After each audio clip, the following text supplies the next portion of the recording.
Welcome back, everyone. This is the Changelog, and I'm your host, Adam Stacoviak. This is episode 143, and on today's show, Jared and I talked to Darcy Clarke. He is the creator and maintainer of Front-End Developer Interview Questions, the second most popular repository in the H5BP organization there on GitHub. That's the HTML5 Boilerplate organization, and it's second to only the HTML5 Boilerplate itself, with 14,145 stars. Great show lineup for you today. Talking to Darcy Clarke. We got some awesome sponsors for the show: CodeShip, TopTal, and Code School. We'll tell you a bit more about TopTal and Code School later in the show, but our friends at CodeShip, they're all about continuous delivery made simple. That's what they do every day. They help you set up continuous integration for your app in just a few steps, and they make sure that you deploy tested code when all your tests pass.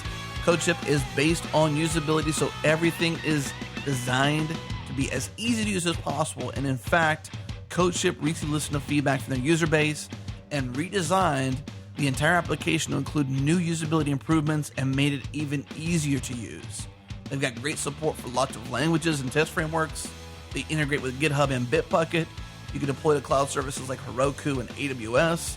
And you can get started today by trying out their free plan, which includes 100 builds a month and 5 private projects. When it's time to upgrade, you can use our offer code, the Changelog Podcast, to get 20% off any plan you choose for 3 months. Again, that code is the Changelog Podcast to get 20% off any plan you choose for 3 months. Head to codeship.com/thechangelog to get started. And now on to the show. Everybody, we're back. We got Darcy Clarke here. Darcy hails from the good old city of Toronto in the province, Ontario. Now, Darcy, I happen to have lived in Toronto at one point. I didn't tell you that yet. So I used to be a Torontonian at one point. No way. That's crazy. Is that what they're called? Torontonians? No? If you're from that area and you call it Toronto, you're wrong. It's Toronto. Yeah. Toronto. Right? So very distinctive lack of a T there, yeah. Yeah. I used to live in Markham. I had an apartment in Markham for a bit there, and I worked in Mississauga. Wow. Yeah, I actually lived in Markham too. That's crazy. Yeah. That's back in the day, though. So as you can see, everybody, we got myself here, Jared's here, Darcy's here, and we're going to talk about a couple projects Darcy's got going on. But Darcy, before we kick off, let's introduce yourself, man. So who are you? So I'm Darcy Clarke, front-end developer based in Toronto, and I've been doing development, design, some UX and consulting and speaking, a whole bunch of things for a number of years now. And I love open source projects and contributing to the community and sort of giving back in that way. And so, I've just essentially been doing this for a long time, and I'm now here talking to you guys about some projects. So, that's a little bit about me.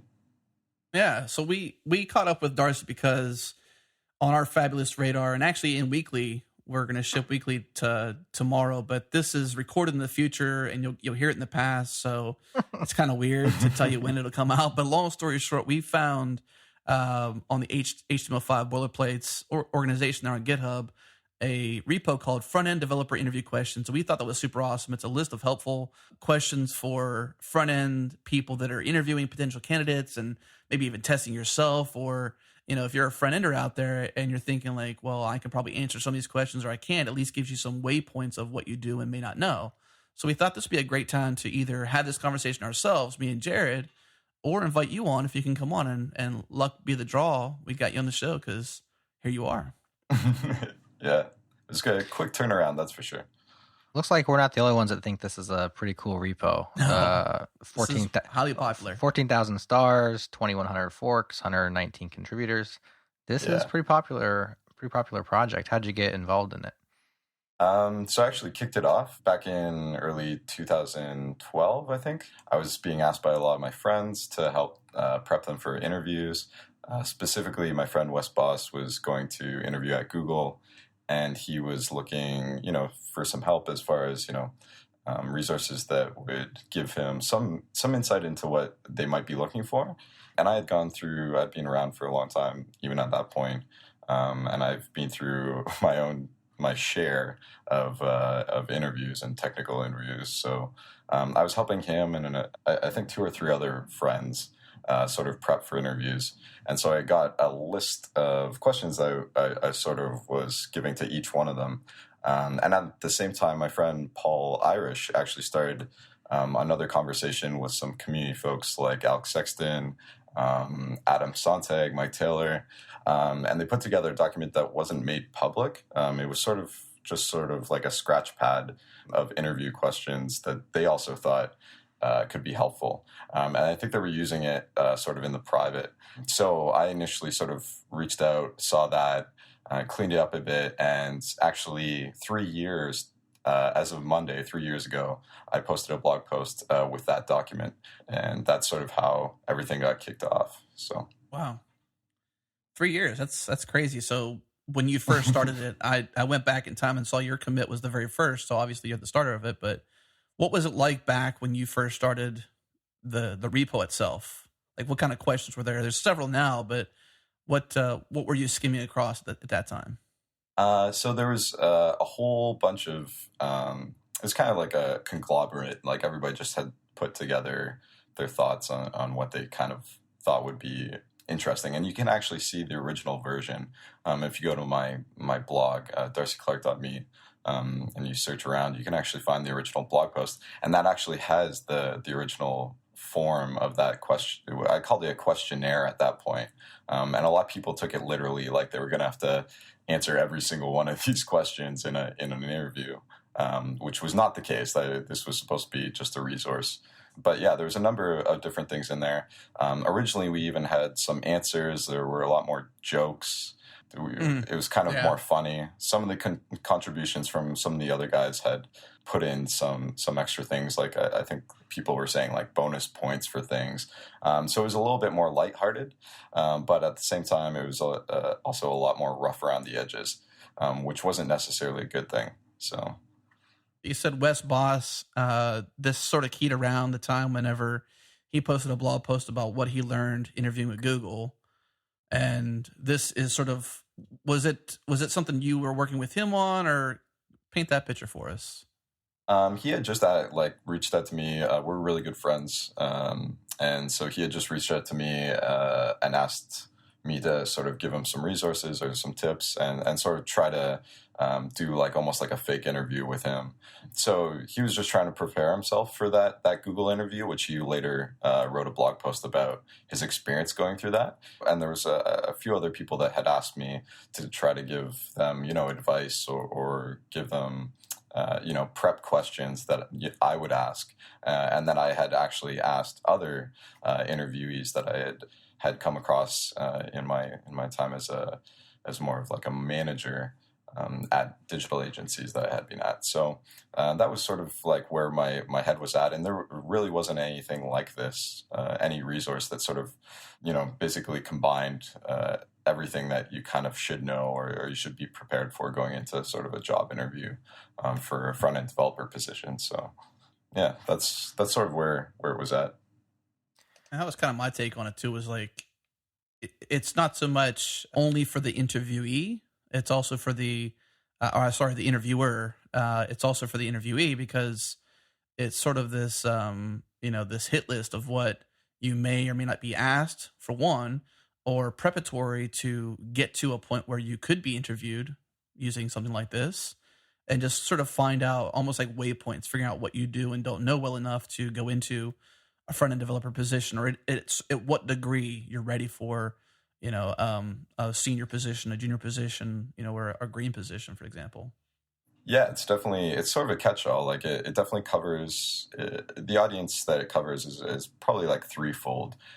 Somebody in a more technical or senior level position that's actually interviewing somebody. And again, like you say, somebody that's going to be interviewed, who's trying to prep, or even somebody, I know a lot of people that are going through boot camps that are using this also to try to train themselves to get ready just to get into the industry, try to see, sort of get a pulse of what's expected of them once they get out there. Now, not all of these questions are, as you say, they're sort of tiered. Although there isn't a tier system in the actual document, you're definitely not expected to know everything that's in that list, if you're a junior developer.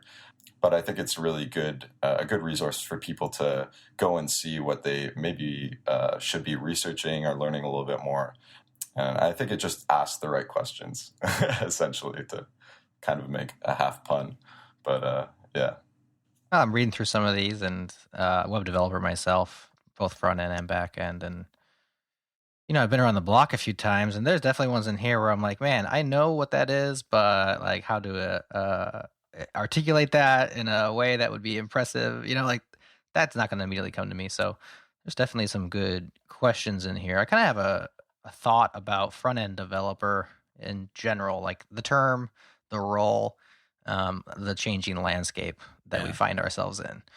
Because when this project started, I think the idea of a front-end developer is probably maybe not dramatically different than where it's at today, but at least, it's slid from one side to the other. Have the questions needed to change to keep up with the fluidity of the position?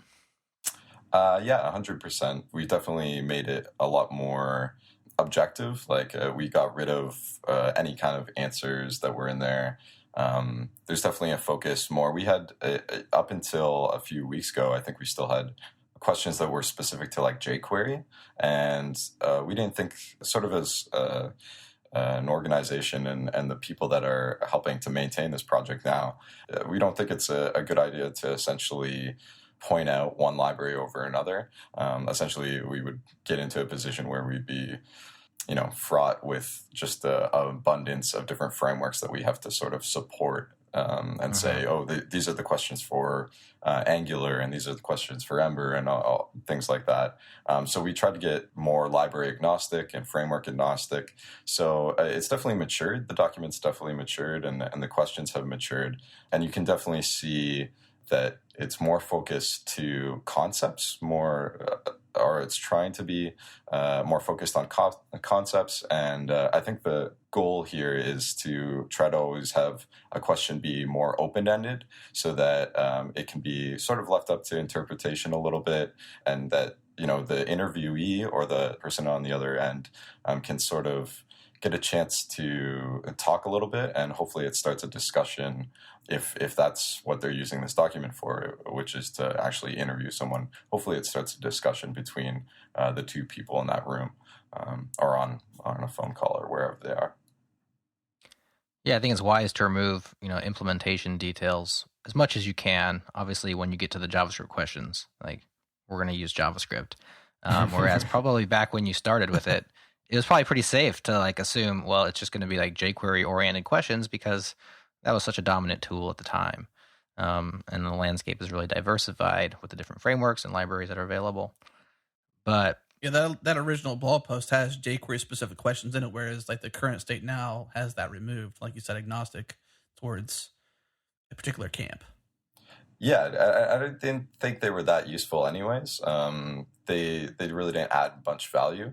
Again, we're trying to, I think, hit on topics that are sort of more objectively true, or that you can talk about at a higher level. So, for instance, you could talk about Sizzle, which is jQuery's selector engine, and its specific implementation and how it returns a collection. But that kind of concept of actually just selecting an element in JavaScript, it's ubiquitous. It's not specific to. You can talk about it in sort of the native implementations that you can use. Let's say a native method like get element by ID, or query selector all. So we tried to remove that, and I think that just shows a maturity and a growth over the years, and of the project too, especially as of recent, since the project actually moved a couple months ago. It moved from originally being still a personal repo of mine to being under the HTML5 Boilerplate organization. We made that change. Me and Paul did that 2 months ago, I think.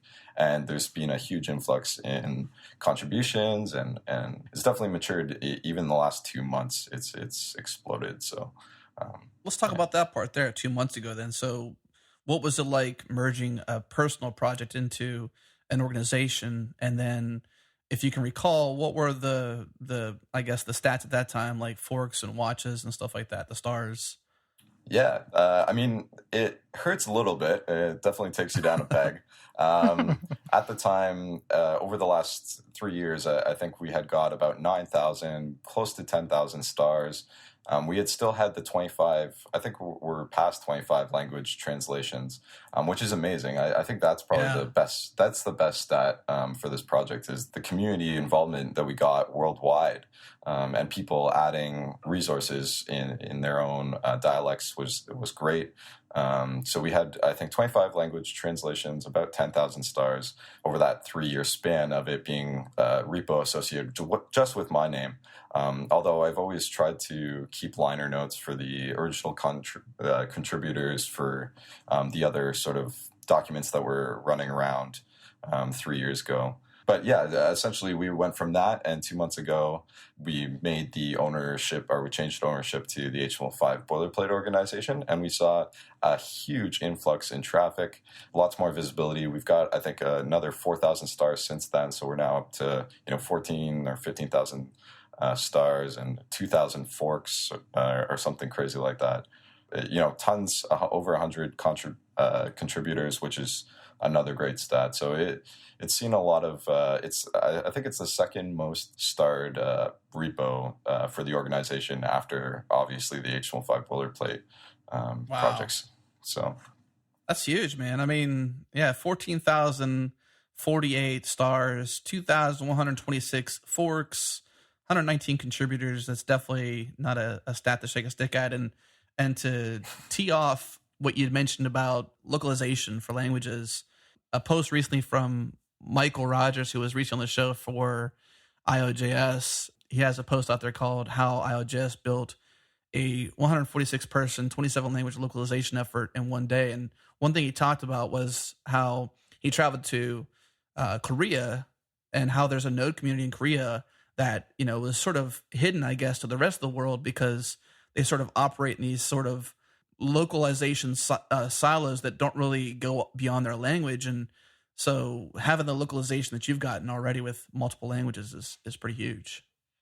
Yeah, it was amazing to see. That was something I wasn't expecting. The first ever commit that somebody made, I think it might have been a French translation.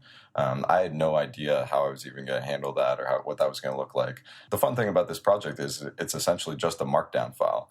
So I think it allows itself to, it's really easy for people to get involved in. And I think that a lot of people feel that they can actually make a commit very easily, or they can actually contribute to a project like this, and not have to worry about, adding tests or things like that. So it was great to see that, worldwide we got some traffic, and that people were, that wasn't even a push from me. I didn't ask the community to make translations. They just did. So that was really awesome to see. And over the years, we've grown. Unfortunately, many of the different translations are in different states. They don't always stay up to date. I was going to ask, how do you keep that in sync? Yeah, that's one of the harder things. We really rely on people who obviously speak and write in those different languages to commit back to the project.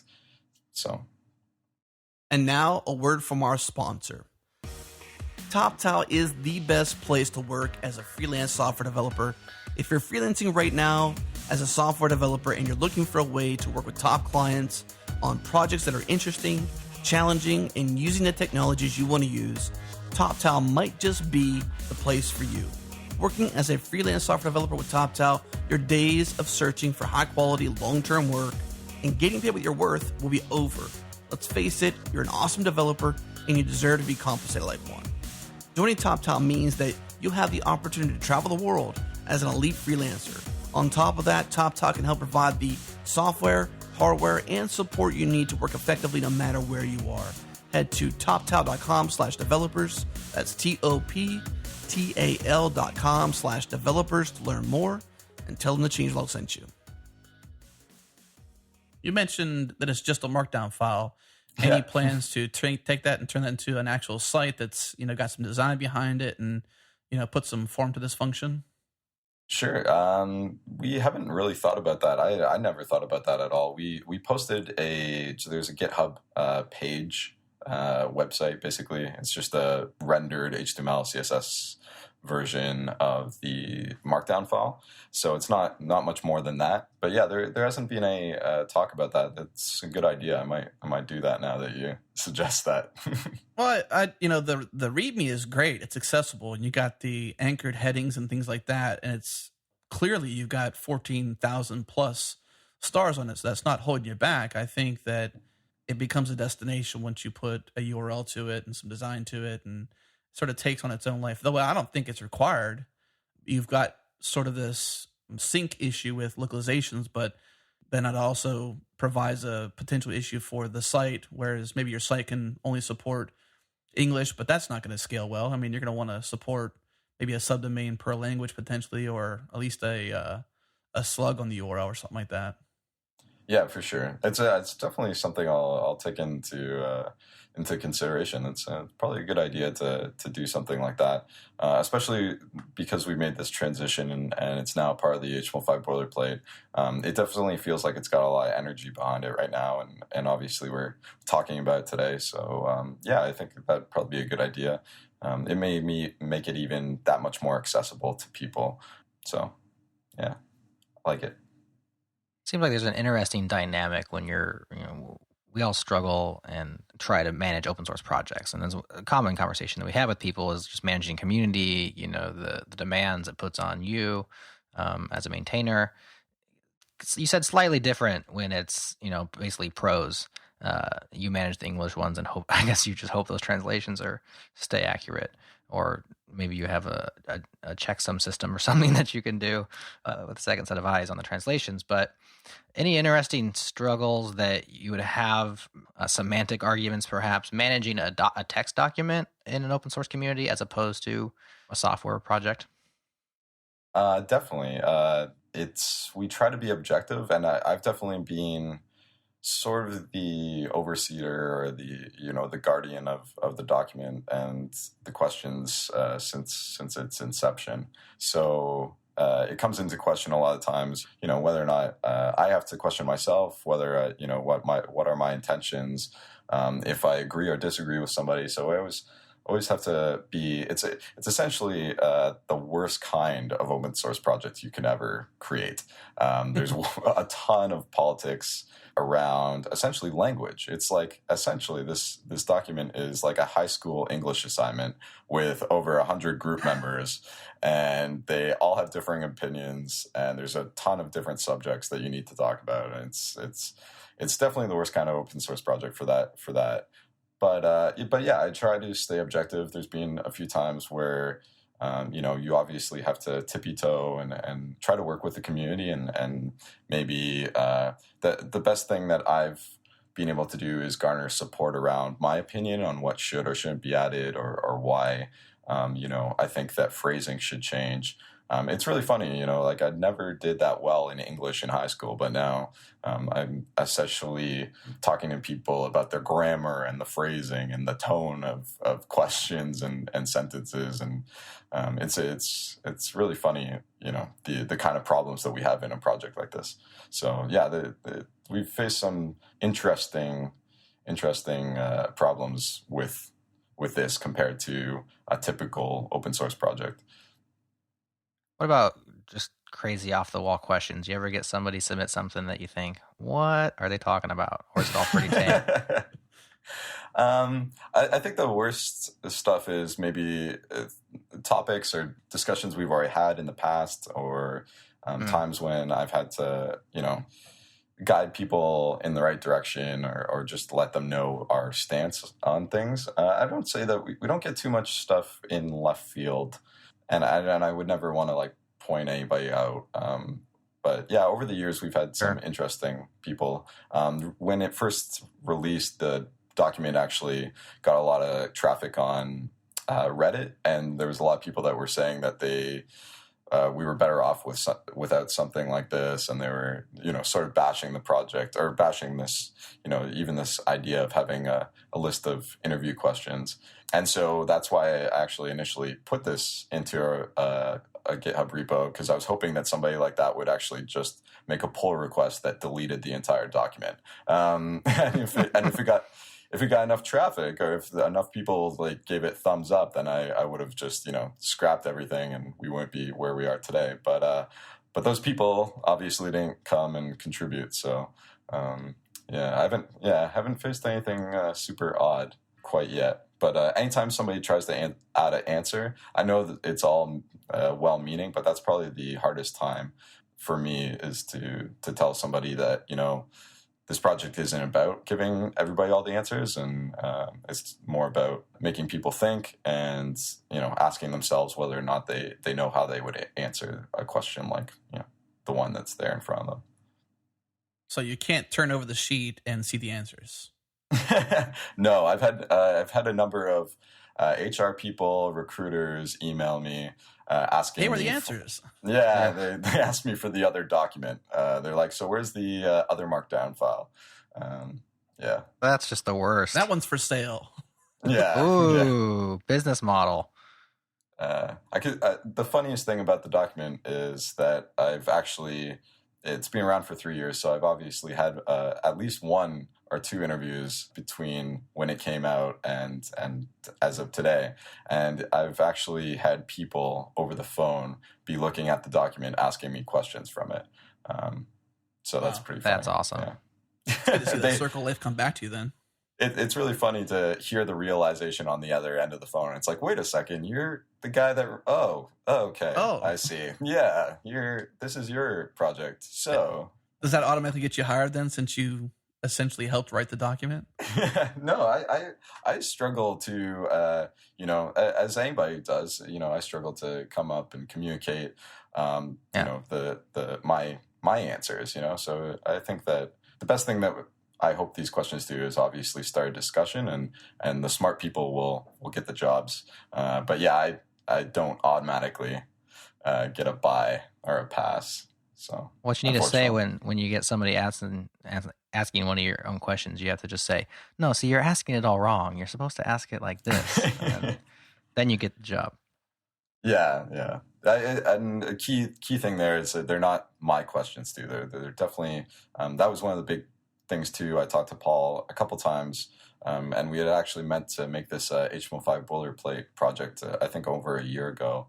But there's a lot of contributions here, so definitely there's stuff in here I would have never even thought to ask, but it's good to have whatever that contribution was. That's the beauty of open source, is that you 3 years ago you wrote a blog post sort of based on you and your friendship with his name's Wes, right? Yeah, Wes Boss. Yeah, Wes Boss. So you're trying to prepare him and just prepare in general, and you decided to share that. That's what I love about open source, and one of the things I think stirs up so much emotion between Jared and I and what we do here at the Changelog, because this one little act here you did 3 years ago has probably paid it forward for so many developers, and it's probably even impossible for you to see the ramifications of one act of open source propel in such a way. 14,000 stars later, I can't recall how many forks because I moved away from that tab, but just, so much. Let's talk about, I guess, the last 3 years then, since that's sort of what you said a bit ago and what I just said there. You've got, when we go down to table of contents, you've got general questions, HTML questions, CSS questions, JavaScript questions, and networking and coding, and then some fun questions to kind of round that off. But I know that HTML itself hasn't changed. I guess it kind of has changed dramatically. We've gone from XHTML to HTML5, and then we've got Sass, and we've got Less, we've got we've got CoffeeScript, we've got different frameworks for JavaScript. How has maybe the document as well as the idea of a front ender changed over this last 3 years for you, and I guess the community powering this project? I think definitely the community. Keyword I've probably said a couple times already is matured. the community definitely matured, and the frameworks did, and they're all, we're talking about sort of higher level programming paradigms or theories and how we can implement that in JavaScript. We're getting native support for a lot of things that we think are helpful in other programming languages now, with like ES6 coming out. So I think that we've seen sort of definitely a lot of change. Preprocessors weren't even a thing in 2012, right? So it's really funny to see where we came. Maybe less was around. Well, less was around. If you were using less, you were like... Sass was there too. Sass is like 7 years old. No way. Don't mess with Stack and the Sass way. Yeah, He'll tell you all Sass about goes it. back, Oh, man. Sass was invented by Hampton Catlin about 7 years ago now. Probably 7.5 years ago. Was not mainstream. Right. I wasn't Sass coming up, so it wasn't mainstream. It wasn't, it became more in light, I would probably say, 2009 is probably when it got more and more prolific. But yeah, Sass has been around for, that's what people don't get either, is that Sass, and probably why the whole different topic, in which maybe is a different show, but let me put this out there while we're on this topic, is that people don't realize that Sass has been around for so long, and that's why it's so trustworthy, because the people that have been behind it have been with CSS morphing and changing over these years, and morphing and changing with everything the interface has been doing, and have been making Sass evolve into SCSS, and then now you got libsass, and you got all these different things that have come along with it. And no knock against less, but Sass has been there for a very, very long time, almost more than 7 years. Yeah, now that you guys say that, I definitely remember when Haml and Sass first came out.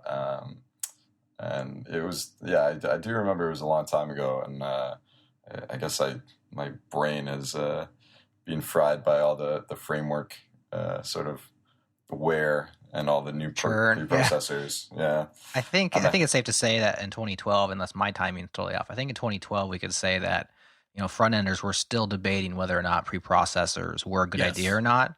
That's true. Whereas today it's pretty much an established thing that you're going to want. Yeah, it's more of a no-brainer. I'm sure you still have your fringe people who think it's stupid, but they're fringe.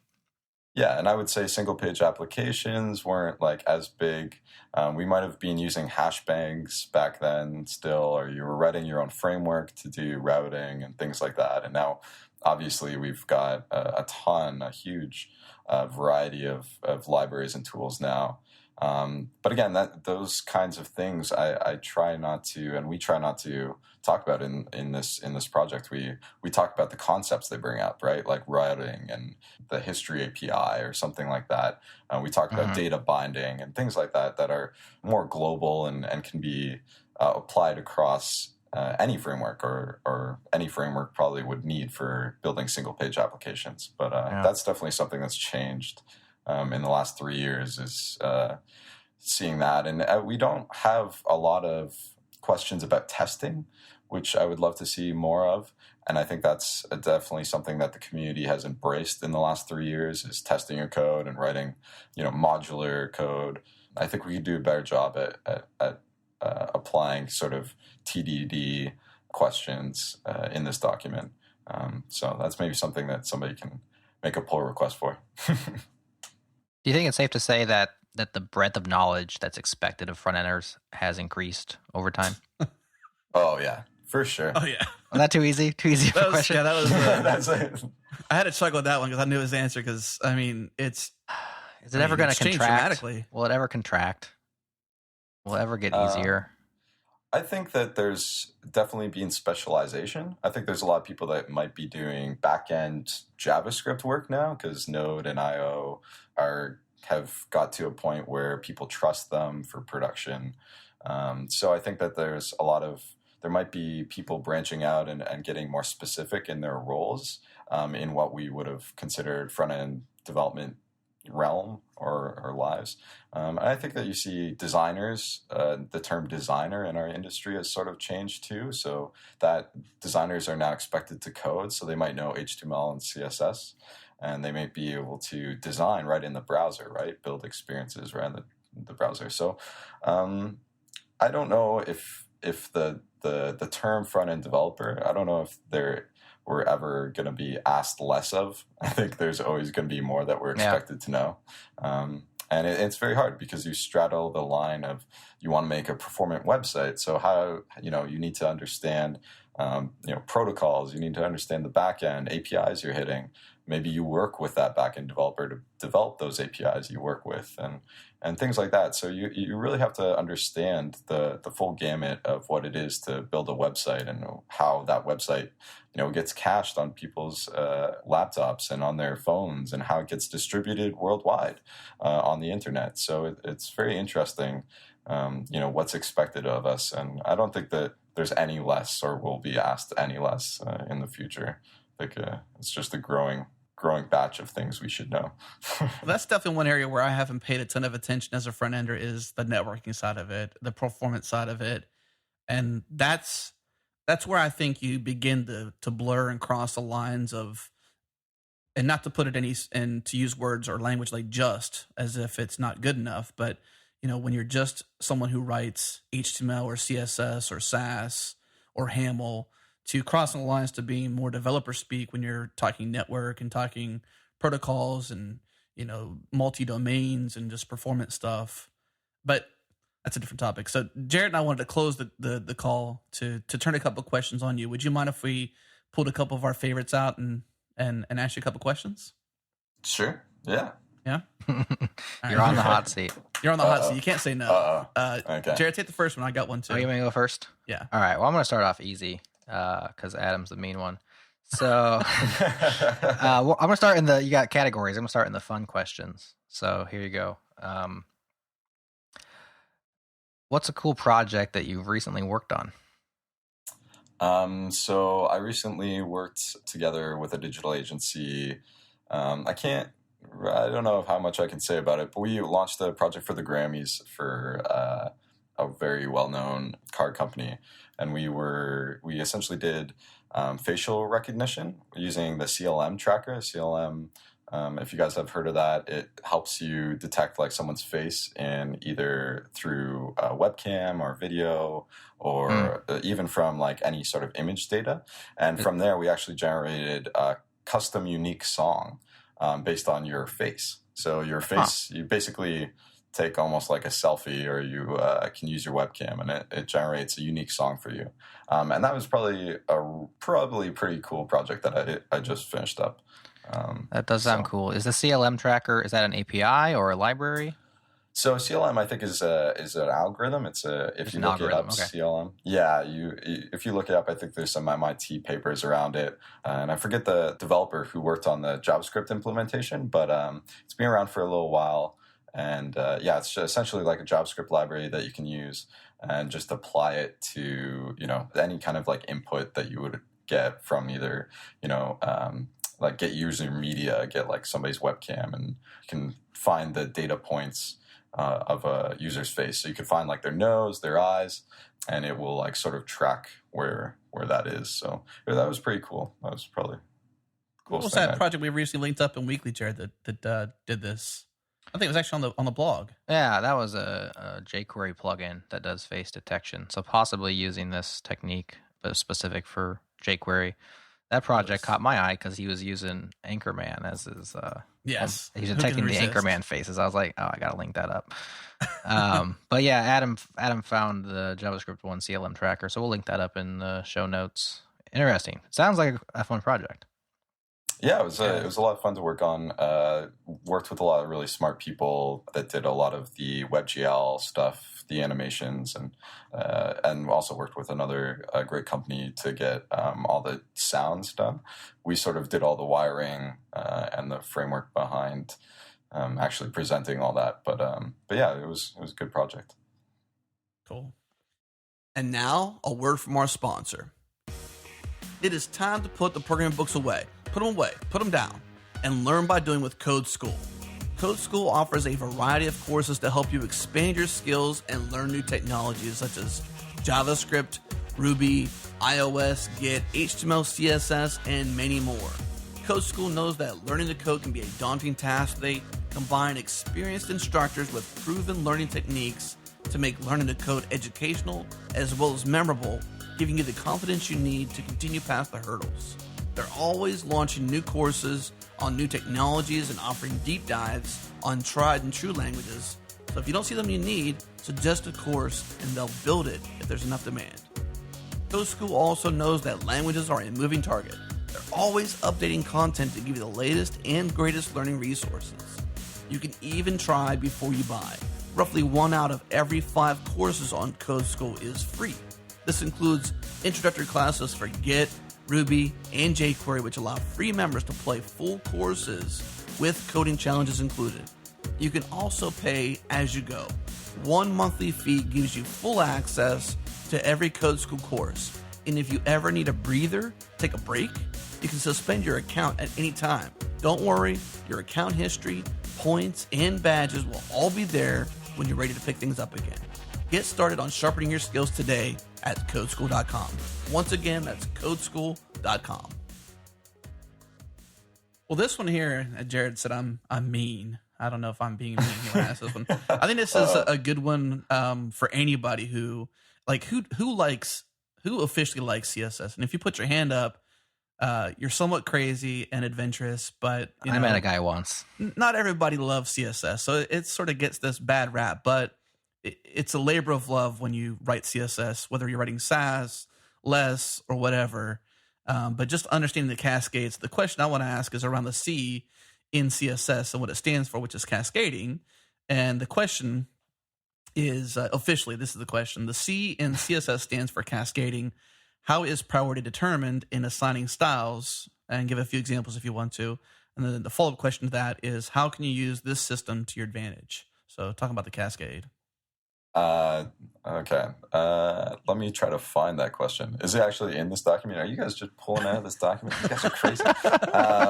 I am not pulling your leg. It's in your doc. We're going through your rejected pull requests, and we're asking you those. It's near the bottom of the README, or near the bottom of the CSS and README. I told you he's mean, man. That's tough. Well, I like this one because it shows off the cascade for CSS, which is cool. Well, cascading essentially, child elements inherit the styles of their parents. So that's sort of the cascading styles there. But to be honest, I try not to answer these questions. Okay. not to be on the hot seat, but because I was actually asked by another person recently to do a talk and to basically go in there and answer a bunch of these questions. I'm okay with the fun ones because they are, as they say, fun. But right. My biggest concern is obviously somebody will take my answer as de facto the truth, or they'll reuse that, and if they don't get a job for any reason because they used, whatever we gave them. So I try not to. But I would answer that cascading styles question with, talk about inheritance of children and their parents and the relationship there. And then also talk about, you can use this by creating, little modular pieces of CSS that can be reused using classes. And, you could do something, talk about, let's say, font families that could be applied, or, if you had little buttons that had, a wrapper div that applies some style to the button, you can reuse that. Or you can set sort of a global class on the body that helps to show or hide, let's say, content on mobile or desktop. And I would go into probably examples of how I would implement or showcase cascading in CSS. But yeah, nice. I try not to answer these. I try not. Well, this is I like what I was really asking. Why I wanted to ask that question was I was really hoping you'd say the word specificity. Because two co-hosts ago, Wynn Evelyn started this podcast with me, and it was funny because anytime we had a style sheet related topic on the show, and Wynn, if you're listening to this or anybody knows Wynn, bring it up to him because I loved it because he could never say specificity, and he would always say, "Adam, can you say that for me?" Or I forget how it kind of evolved, but he could never say specificity. I think I can. My English is okay. Specificity is almost perfect. Almost perfect. Almost. Specificity. All right, let's hop back to the fun questions. There you go. Quick grill on. Save him, please. Quick grill on him, Adam. We got to turn some of these questions on Adam here in a second. This one's great. because actually it's kind of hard. What's your favorite feature of Internet Explorer? My favorite feature that's still there would be the way that they rendered the box model, or the original way that they. I guess this question's a little bit up for interpretation because it doesn't say a specific version of Internet Explorer. Right. I would say actually there's a couple. I have a bunch of features I really like. The developer tools have gotten a lot better, which was huge because the F12 developer tools for so long were lacking. But I would say that they got the box model right. Internet Explorer originally got the box model right. And, if you set a width of if you set a width of something, you want it to be that width. Right. I remember having to play with margins and have all these calculations in your head. And wasn't there a double margin bug as part of that, though, the box model? Yeah, there was like IE6. Yeah. Probably. And now we have, is it box sizing, border box to get that functionality back? There's some, I think so. Box sizing. Yeah. Anyway, that's a great one. The one I thought of, if you're going historically, I have no idea what my current favorite feature is. It would be XML HTTP request, right? So they were, I believe they were the first ones that added. Love that one. Yeah, I mean that revolutionized the web. Ajax. So you got the second best answer. Yeah. Just kidding. Adam, I thought you said I was the mean one. Yeah, you are the mean one. Grilling me hard. Yeah, well, bad cop, I guess. What do you got? What do we got time for, Adam? One more? We got 3 minutes. You can ask one more. Ask a fun one. Ask whatever you want. You know what questions are really fun? 5. Yeah. You know what questions are really fun is our closing questions. Maybe we should just go into those. Well, hang on. Let's pause there for a second. Darcy, which one is your favorite question in this whole document? Oh my goodness, there's so many. I used to have a couple favorites that we got rid of because they were just too ridiculous. I actually really like the coding questions, like the coding examples. I think that anytime that you can get a developer to actually either do some whiteboarding or talk through, maybe the APIs that they know or how they would write a function, I think that's a lot of fun. So I would say one of my favorite questions is probably either the split reverse join. So in the coding questions, there's I'm a lasagna hog, and it was actually misspelled at one point, but they wanted to make it.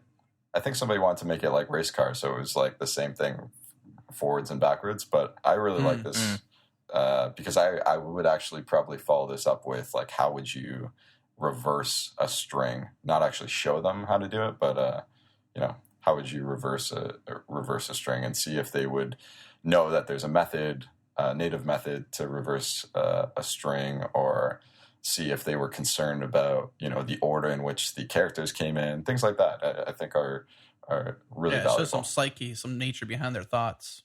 Yeah, for sure. Cool. Awesome. Well, now let's close with a few questions that we like to ask. The first one is, who is your programming hero? He's kind of a good friend of mine. Paul Irish is definitely a guy that a lot of people look up to. He's the only guy that I actually got excited to talk to in person.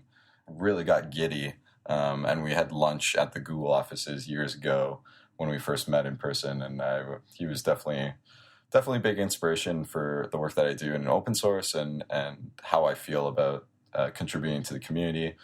He's a good role model, and I think he definitely works tirelessly, or at least he used to work tirelessly. I'm not sure if he's taken a little bit of break, but he's always contributing to the open source community, and I think he's definitely my development hero, I guess. Yeah, good call. I saw Paul give a talk at, I think it was jQuery Con back in probably 2012, 2011. Just a very entertaining and smart and speaker, kind of a inspiring guy. Makes you want to do cool stuff on the web, for sure. For sure, I had Paul on the show actually back in the day too, on episode 67. Nice. So talking about obviously HTML5 Boilerplate, Modernizer, and a bit more. Awesome. Next question. So a call to arms to the open source community, whether it has to do with front-end developer interview questions or another project you're doing. If you're speaking directly to the open source community, which you are, what would you say to them? I would say inspire. is the best thing I could say, like that one word. It's sort of a motto that I've had for a number of years. Anytime I do a talk, I sometimes show less code than people expect me to, because I'm trying to show off, examples of work or something really cool that's going to inspire somebody. And I think that's the best way to educate someone, because if you're giving a talk or you've been writing a blog post, you only have so much time, so much of that person's time to try to teach them something or try to get them excited about a topic. So if you can inspire them or get them excited in some way, they're going to go off and they're going to go do that research and learn more. So if you can be sort of the spark, I think, for someone else, whether it's in your community or even broader, if you can really show somebody something awesome or try to explain something in a way that is entertaining, like Paul does and a lot of other people do, I think you're doing a great service to the community, and I think that's something I try to do, and I hope that other people try to do is inspire our peers. So, good answer. Love that. Inspire. Yes. Next one. So, if you weren't doing what you're doing, which is being a front end developer and the way you make your living and what you're doing with your life, what would you be doing instead? What do you want to do? Hard question. I'd probably be, I'm not sure if it's an easy way out. I'd probably be like a designer. Is that fair? Is that okay to say? If that's what you want to be doing. Yeah. Your answer's your answer.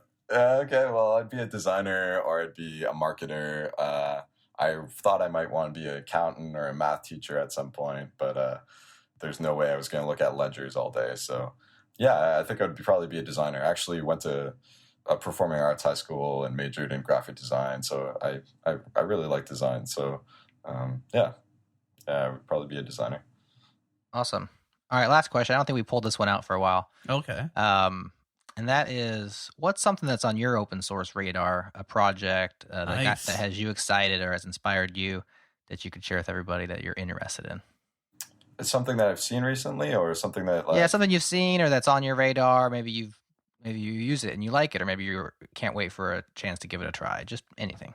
Another way to answer that question too is, if you had a free weekend where you didn't have to do anything work related or whatever, what would you hack on? That might also answer that. Well, definitely, I have. What would you play with? I have a few free weekends. I think that the stuff that the Flipboard guys posted the other day with React Canvas, I'd love to dig in there and check that out. Yeah, a lot of that, like React Native, sounded really interesting. I'd love to see what they're doing internally in those projects and sort of dig into their code. I think they're pretty cool.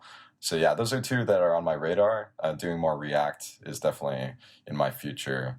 For sure. I love the idea of the virtual DOM. So I think it's a sexy thing and a sexy topic right now. So we don't have them lined up yet, but that's definitely on our hit list of shows to have in the near future. So we're going to reach back out to our Facebook contacts and get some people from the React team on the show to talk about React. So yeah, it's a great project. So, and only because there's React do I somehow subliminally think it's React, but it's not. Yeah. It's React with the T at the end. So my enunciation on the final T there is important when mentioning that project. So yeah, it's exciting too. We almost can't help but link it up in our weekly email, which is called Changelog Weekly, because there's so much. It's got so much buzz around it, right now, which is exciting. So. I'm going to do something a little different this time around for the close of the show. We've so if you've listened to the most recent show, or one of the most recent shows, which was 141, we talked about how I've come on to be the first full-time employee of this year company called the Changelog, and how that matters to the community, what that means for this show, what that means for the Changelog going forward. And I thought I'd mention a few members, because we have a membership. It's $20 a year. It's the easiest way you can support us directly. It's like our Patreon or like our GitHub, which isn't around anymore. I think it's now, I forget what it's called now, the new name. GrataPay. GrataPay. It's like our version of that. So if you want to directly support the Changelog being around, being here, this is the way you can do it. Go to thechangelog.com/membership. I'm going to rattle off probably, I think, around 20 names, I think. But every show we're going to start closing with the most recent, this week's new members. So Hopefully this doesn't get boring. In this case, it's a lot because I think we just have an influx, but you got Douglas Gray, Sean Dunn, Pablo Navarez, Bill Israel, Garrett Diamond, David, I can't say your last name, which is Wischensen. I'm going to try and say that. I have a bad last name too, so don't hate me. Matthew Brixton, Jonathan Banta, Austin Ginder or Ginder. I'm not sure which one that might be. Ben Gillen, good friend of mine actually here locally. Actually a good buddy of mine here close by. You got Matthew McCormick, somebody who just put one name in, which is Ebersbach. Mike Parham, friend and past guest on the show. So Mike, thanks for your support.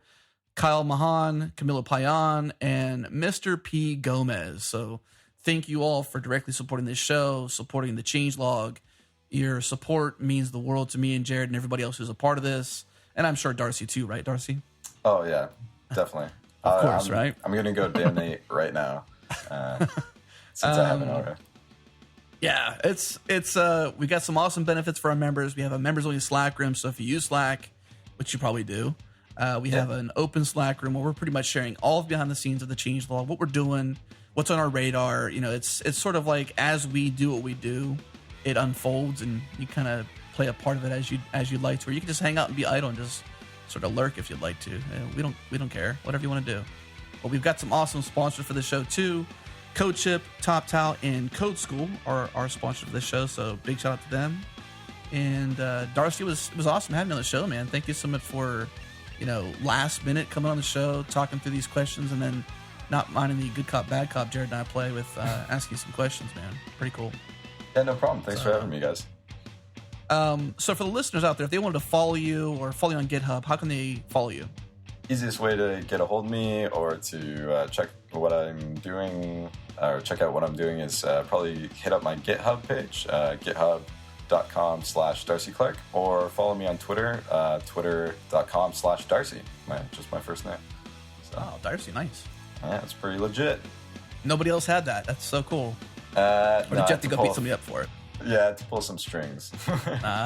Some strings, nice.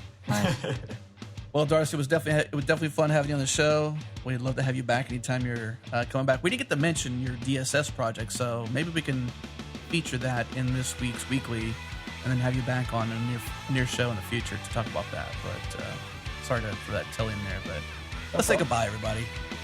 Cheers. See ya.